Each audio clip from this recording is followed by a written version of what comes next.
Very good morning बच्चों, कैसे हैं आप सब। Today we are going to start about the petroleum.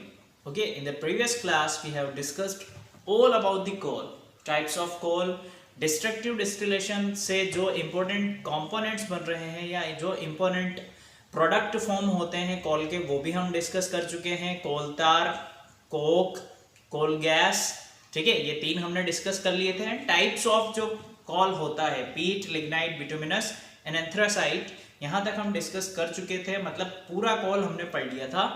अब नेक्स्ट स्टेप पे हम बढ़ रहे हैं बेटा, दैट इज पेट्रोलियम। तो पेट्रोलियम होता क्या है, स्टार्ट करते हैं क्लास। ध्यान से समझने की कोशिश करना, बहुत इंपॉर्टेंट चीज है। इसका एक्सट्रैक्शन भी पूछ लिया जाता है और प्रोसेस, रिफाइनरिंग प्रोसेस भी पूछ लिया जाता है एग्जाम में। तो पेट्रोलियम बहुत अच्छे से समझना।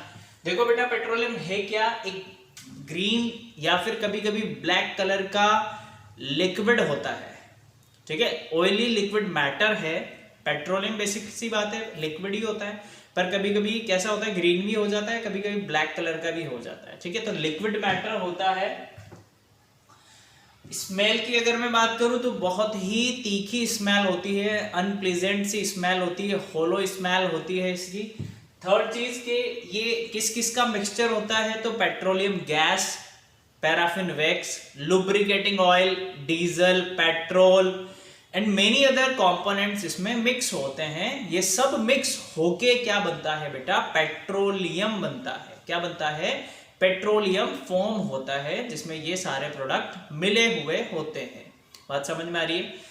समटाइम्स हम पेट्रोलियम को रॉक ऑयल भी बोलते हैं। क्यों बोलते हैं रॉक ऑयल, क्योंकि जो पेट्रोलियम वर्ड है वो एक्सट्रैक्ट किया गया है, पेट्रा और ओलियम को मिला के बनाया गया है। तो पेट्रा मीन्स होता है बच्चों रॉक, ओलियम मीन्स होता है ऑयल। तो sometime we can say it is rock oil. Petroleum की जगह कभी कभी आपसे रॉक ऑयल के बारे में भी पूछ लिया जाता है, तो कंफ्यूज मत होना, रॉक ऑयल पेट्रोलियम को ही बोलते हैं।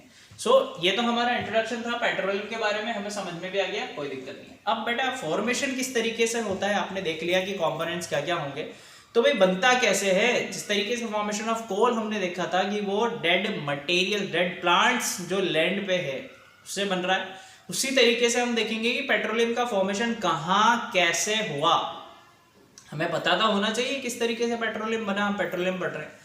तो बेटा देखो, बात कुछ बहुत पुरानी बात है, अभी की बात तो है नहीं, बहुत पुरानी बात है। जब पेट्रोलियम बना था, कैसे बना है वो देखो, लिखा है हमने, This fossil fuel is formulated from the dead sea plants and animals. That is very much important thing. कहाँ पर बनता है, sea plants and animals से बना है, जबकि हमारा कोल जो बना था वो डेड प्लांट्स एंड एनिमल्स जो लैंड पे रहते थे, जमीन वाले, ये सी में जो डेड प्लांट्स और एनिमल्स होते हैं उनसे बना हुआ है। अब उनसे कैसे बना, डेड प्लांट्स एंड एनिमल्स के साथ क्या हुआ, कैसे उन्होंने वो कन्वर्ट हो गया पेट्रोलियम में, वो देखते हैं बेटा आगे।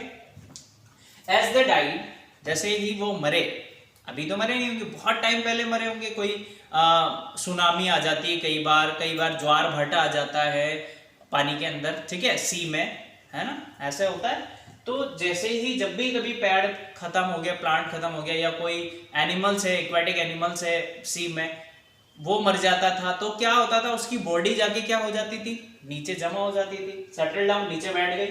इन the shallow depression in the sea bed long long ago. सबकी बॉडी या प्लांट जो मर जाते थे उनकी बॉडी भी नीचे जाके डिप्रेशन में जाती गई और सबकी इकट्ठा होती गई। जैसे आज मान लो कोई फिश, कोई व्हेल मछली मरी, तो उसकी बॉडी क्या होती थी, नीचे बैठ गई। कोई दूसरा एनिमल्स मरा जो पानी में रहता है, वो नीचे बैठ गया। प्लांट्स खराब हो रहे थे, मर रहे थे, तो वो नीचे डिप्रेशन में चले गए सारे, बहुत टाइम तक जाते रहे, ठीक है। देन क्या हुआ देखो, with the passage of time they get compressed as more layer of sand and clay deposited over them. Clay भी होता है, सैंड भी होता है सी में। कोई मरा, नीचे बैठ गया डिप्रेशन में, उसके ऊपर सैंड इकट्ठा हो गया। फिर कोई मरा एनिमल्स, कोई डेड हुआ, प्लांट्स आया, फिर उसके ऊपर क्ले ने अपनी लेयर बना ली, देन सैंड ने बना ली। तो क्या हुआ, वो डीप में और डीप में जाते गए with the passage of time, ठीक है। एक शैलो डिप्रेशन बना लिया उन्होंने, बहुत नीचे डेड प्लांट्स एंड एनिमल्स इकट्ठा होते गए, उसके ऊपर सैंड, फिर वाटर, फिर लेयर, फिर क्ले, फिर प्लांट्स, फिर डेड एनिमल्स, फिर क्ले, फिर सैंड, ऐसे डिप्रेशन होता गया बहुत ज्यादा, ठीक है। Over a period of millions of years, बहुत मिलियंस ऑफ ईयर्स का टाइम जब गुजरा, तो बेटा अंडर हाई टेम्परेचर, जब इतना शेलो में, इतनी गहराई में जब कुछ चला जाएगा तो टेम्परेचर तो बहुत हाई होने वाला है, एंड प्रेशर बिल्कुल बहुत ज्यादा प्रेशर लगने वाला है, इतनी कंप्रेस हो गया और पूरी तरीके से जो डेड प्लांट्स थे वो ऐसे हो रहे हैं एकदम मतलब मैं अभी यहाँ पर खड़ा हुआ हूँ, ठीक है, जगह है बहुत सारी, मेरे पास लाके 100 लोग और इकट्ठा करके ले दिए जाए तो मैं ऐसा हो जाऊंगा, ऐसा ऐसा ऐसा कंप्रेस्ड हो जाऊंगा पूरी तरीके से, एंड टेम्परेचर भी बहुत, ह्यूमिडिटी बढ़ जाएगी जब भीड़ होती है, हम कभी रश देखा, जब कभी हम भीड़ में जाते हैं तो हमें ह्यूमिडिटी होती है ना, टेम्परेचर ऑटोमेटिकली बढ़ जाता है लोगों की बॉडी की टेम्परेचर से। तो जैसे जैसे वो डिप्रेशन में जाते गए, सैलो डिप्रेशन में टेम्परेचर भी बढ़ता गया और प्रेशर भी बढ़ता गया। तो under high temperature and high pressure क्या हुआ बेटा, वो किसमें कन्वर्ट हो गए। और हाँ, एक और इंपॉर्टेंट चीज कि वहां पर प्रेशर टेम्परेचर तो ज्यादा था ही सही, वहां पर एयर भी प्रेजेंस नहीं थी। हमने देखा होगा जब कभी भीड़ में जाते हैं हवा नहीं मिल पाती हमें, है ना। So these dead plants slowly किस में कन्वर्ट हो गए, वो पेट्रोलियम एंड नेचुरल गैस में कन्वर्ट हो गए।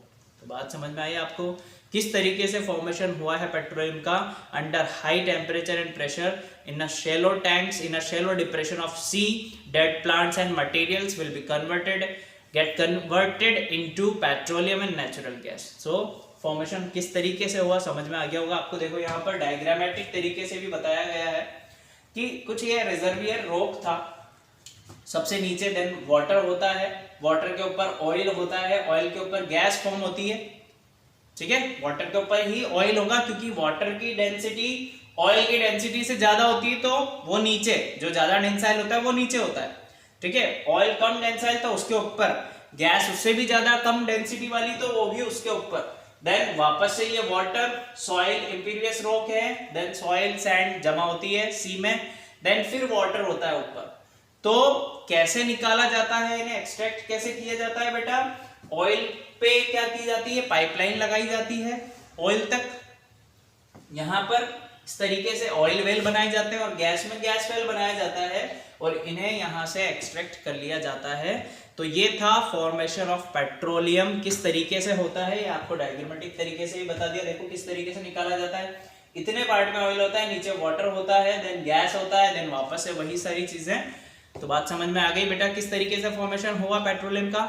अब देखते हैं नेक्स्ट क्लास में हम डिस्कस करेंगे रिफाइनिंग ऑफ पेट्रोलियम की, जो पेट्रोलियम यहां से निकल रहा है ये ऑयल, अब इसमें हमने देखा था कि बहुत सारे कॉन्स्टिट्यूएंट मिक्स हो रहे हैं, तो इसे अलग कैसे करेंगे हम, कैसे रिफाइनिंग करेंगे इसकी अलग अलग कॉन्स्टिट्यूएंट में, वो हम नेक्स्ट क्लास में डिस्कस करेंगे। Okay, thank you so much, keep learning, bye.